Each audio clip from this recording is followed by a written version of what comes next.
Bonjour à tous, soyez bienvenus à notre paroisse invisible. Traçons sur nous le signe de la croix, car c'est Dieu qui nous rassemble. Au nom du Père, du Fils et du Saint-Esprit. Amen. Prions pour nos frères et sœurs malades.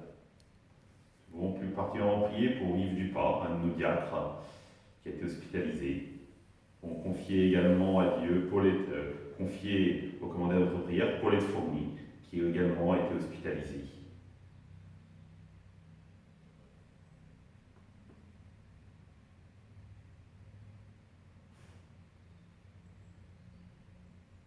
Prions pour les soignants et tous ceux qui œuvrent pour le bien commun.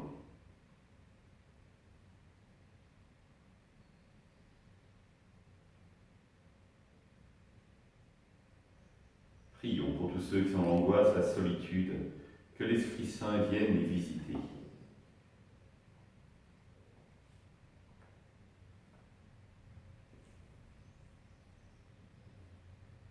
Et pour manifester notre communion, maintenant allumer cette bougie au cierge pascal.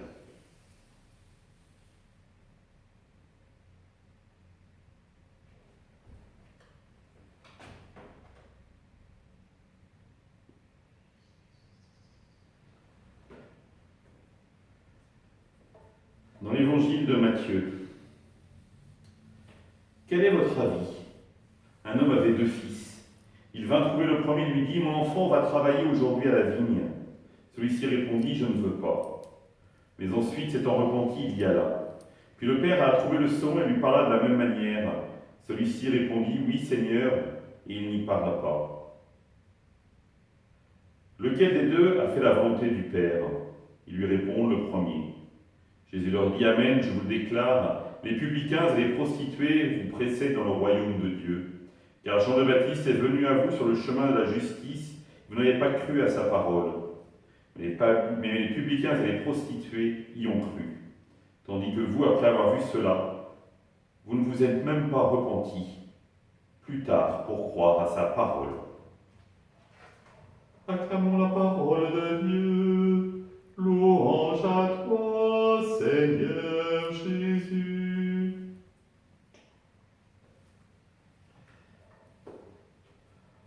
La place de la parole. Est-ce que notre parole a du poids ou pas? C'est la question que nous pouvons et que Jésus vient interpeller. Est-ce que notre oui est oui? Ou est-ce que notre non est non? Ce qui est intéressant, c'est que là, les 2 frères, l'un dit oui et il n'y va pas, et l'autre dit non et il y va. Et donc on se dit, pourquoi? Peut-être qu'ils se sont engagés un peu trop rapidement.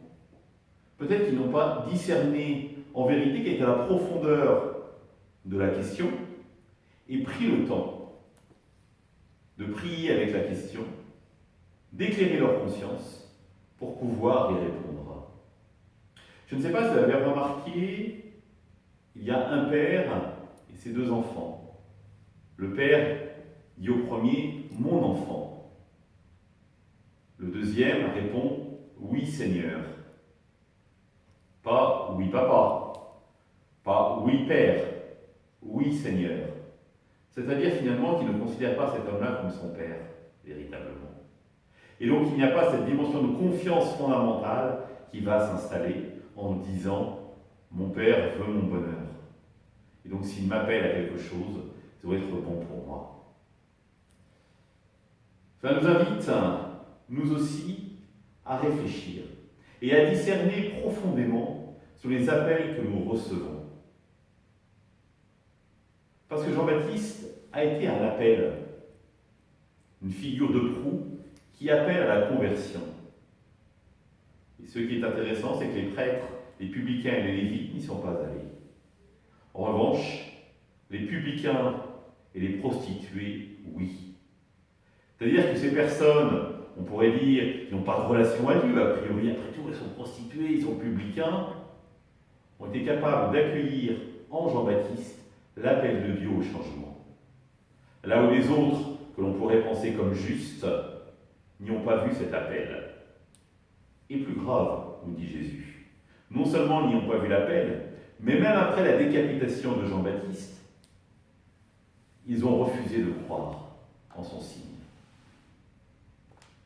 Alors oui, c'est à nous qu'il appartient d'ouvrir nos yeux, d'ouvrir nos oreilles pour découvrir les signes, les appels que Dieu peut nous faire.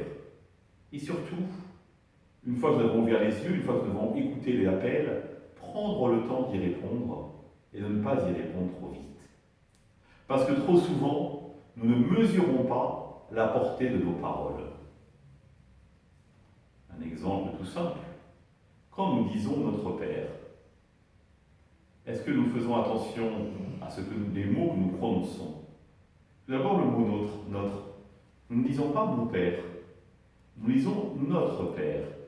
Ça veut dire quoi? Ça veut dire que je reconnais que les autres aussi sont à capacité de dire notre Père, et donc en disant Père, je reconnais qu'ils sont les frères et les sœurs qu'ils me donnent. Après cette paternité, est-ce que nous sommes prêts véritablement à la reconnaître? Est-ce que véritablement nous disons fils et filles de Dieu, et donc nous mettre à son écoute, à son école? Pas si simple si on y réfléchit, parce qu'on perçoit combien c'est engageant. Alors oui, il est important d'écouter l'appel, de regarder les signes, et surtout de discerner, d'éclairer notre conscience, pour décider en vérité comment y répondre. Ensemble, nous prions. Notre Père, qui es aux cieux, que ton nom soit sanctifié, que ton règne vienne, que ta volonté soit faite sur la terre comme au ciel. Donne-nous aujourd'hui notre pain de ce jour. Pardonne-nous nos offenses, comme nous pardonnons aussi à ceux qui nous ont offensés. Et ne nous laisse pas entrer en tentation, mais délivre-nous du mal. Amen. Que le Seigneur nous bénisse, qu'il nous accompagne notre journée et nous garde dans la paix. Au nom du Père, du Fils et du Saint-Esprit. Amen. Je vous rappelle que les inscriptions pour les messes de ce week-end et les messes de Noël sont ouvertes. Donc n'hésitez pas à aller sur le site, sur le groupe WhatsApp, ou à appeler le presbytère de la chapelle pour pouvoir vous faire inscrire. À demain.